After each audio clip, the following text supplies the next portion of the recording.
Coming up, police research missing persons cases after a woman's body was discovered in Knox County.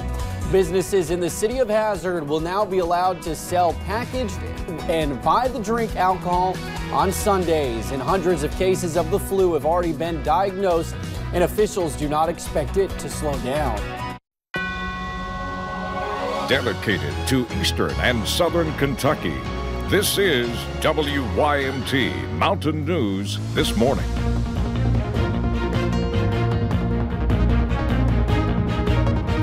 Good morning. It is 6:30 on Tuesday, February the 19th. I'm Will Puckett. Thank you for tuning into Mountain News This Morning.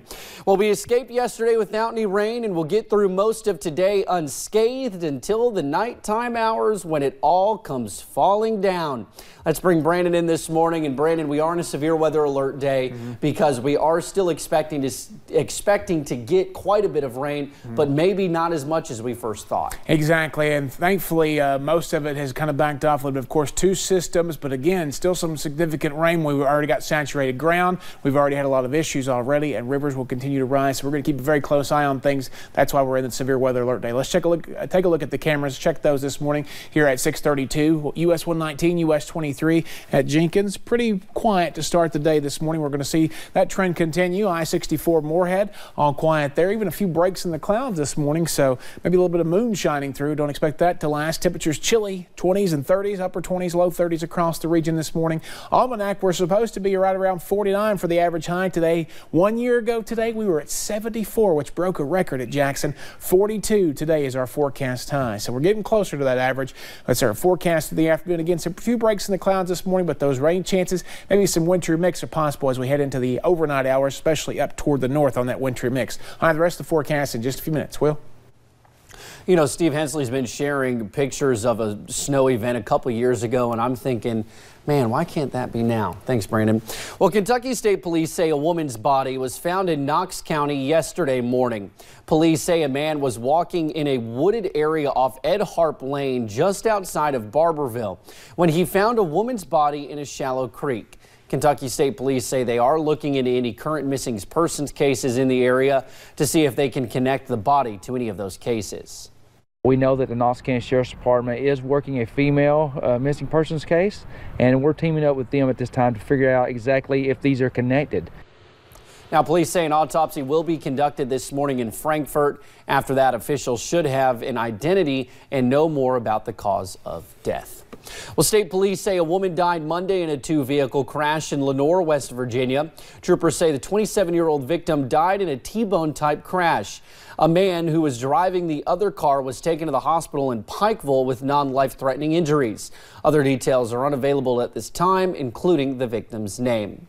Well, the man accused of killing a Louisville police officer pled not guilty to murder in the 6 other charges he was indicted on last week in circuit court.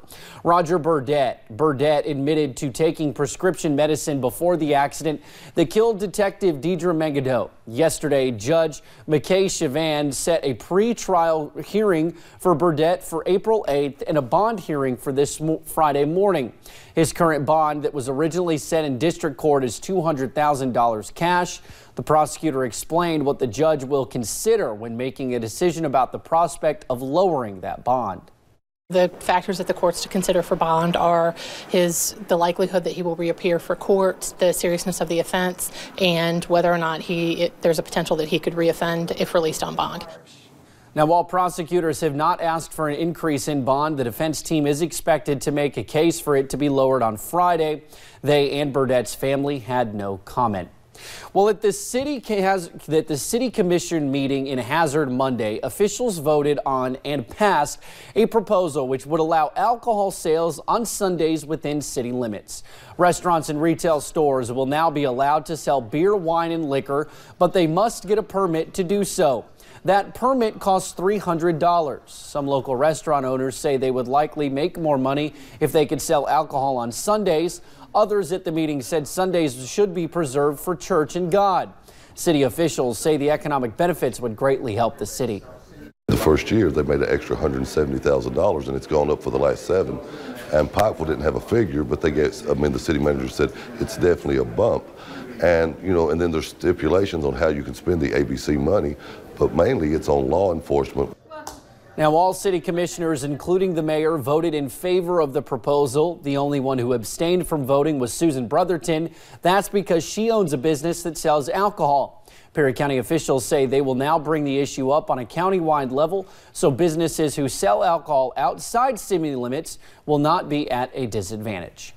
Well, Kentucky's state of addiction comes with many costs, and one of those are infants born with their own drug dependencies. These statistics can be heartbreaking.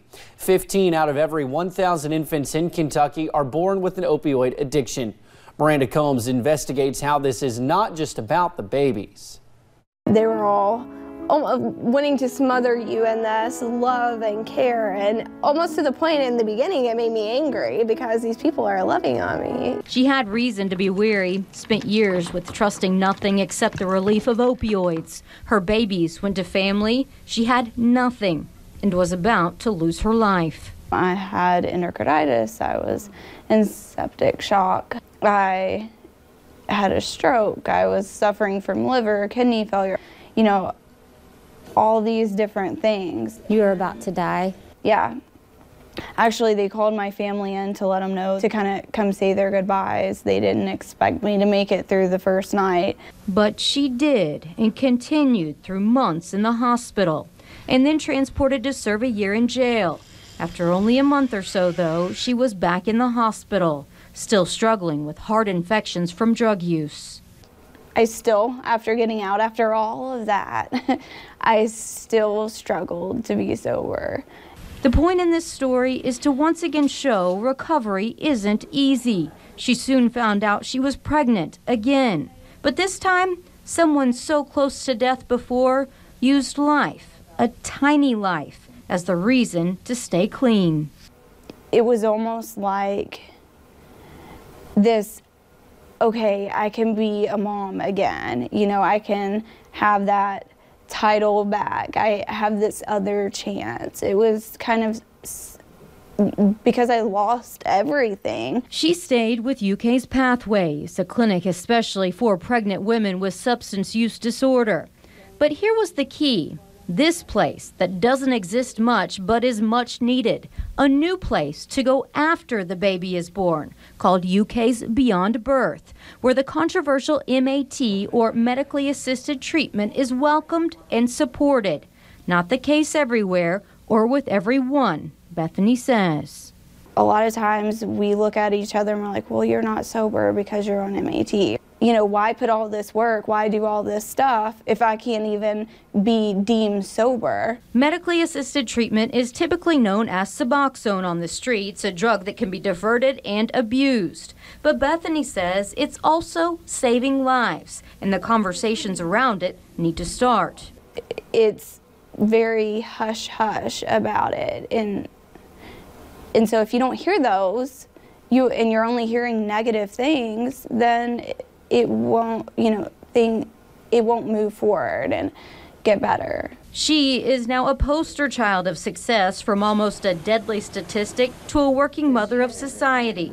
Just what the medically assisted treatment community wants everyone to take note of. In Lexington, Miranda Combs, WKYT. Now, Bethany is now working at Pathways as a peer leader, helping pregnant women with substance abuse disorder. Well, schools across eastern Kentucky have closed due to sickness in the past few weeks, and one healthcare facility says the past 7 days they have had hundreds of people test positive for the flu. Primary Care Center of Eastern Kentucky says over the weekend they had more than 100 flu cases come to their office, and they don't believe it will be slowing down anytime soon. You see a few cases and then all of a sudden there's a cluster from people not washing their hands, not really taking precautions, not staying home when they're sick, going out to the grocery store. People just don't take the precautions they're supposed to. Doctors from the clinic say if you are sick, make sure to stay home because it can be easily spread. Well, in Lawrence County, schools were dismissed early thanks to 84% attendance Monday morning and falling. 2 schools were particularly bad. At Louisa West and Fallsburg Elementary, basically 1 in 4 students were not at school. So Superintendent Robbie Fletcher making the call to send students home for the rest of the week. He says some cases have been the A strain of flu, some the B strain, and many have had strep throat too. I think when it comes to student health and safety, you can never be overcautious, in my opinion, whether it be call off for snow or whether call off for illness. I don't think you can be too cautious. An extra 225 students or so are staying home more than usual. That can be a financial hit to the district because of the way Kentucky calculates payments. But Fletcher says that's not a factor. 17 students at the high school had confirmed flu cases Friday. 46 stayed home with the flu Monday. Well, an Amtrak train crashed into an SUV in Brookfield, Wisconsin Monday afternoon, killing the SUV's 70-year-old driver. The vehicle ended up crushed on the front of the train. First responders arrived on the scene and a road was closed. There is no word yet on what caused the deadly collision. Police are investigating. Well, it's 6:40. Let's toss it over to Brandon for a look at your weather on the Severe Weather Alert Day.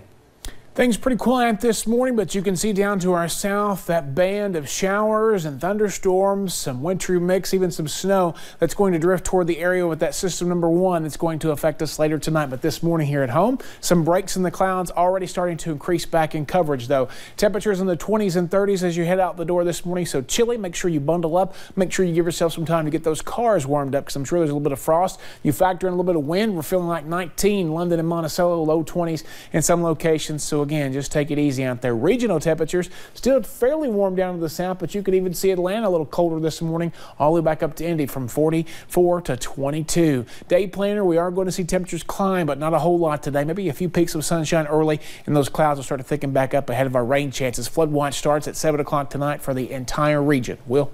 All righty, Brandon, thank you. Well, we have stories trending on WYMT.com next. Thank you for joining us on Mountain News this morning. Coming up, a whale of a plane is almost ready to take the sky.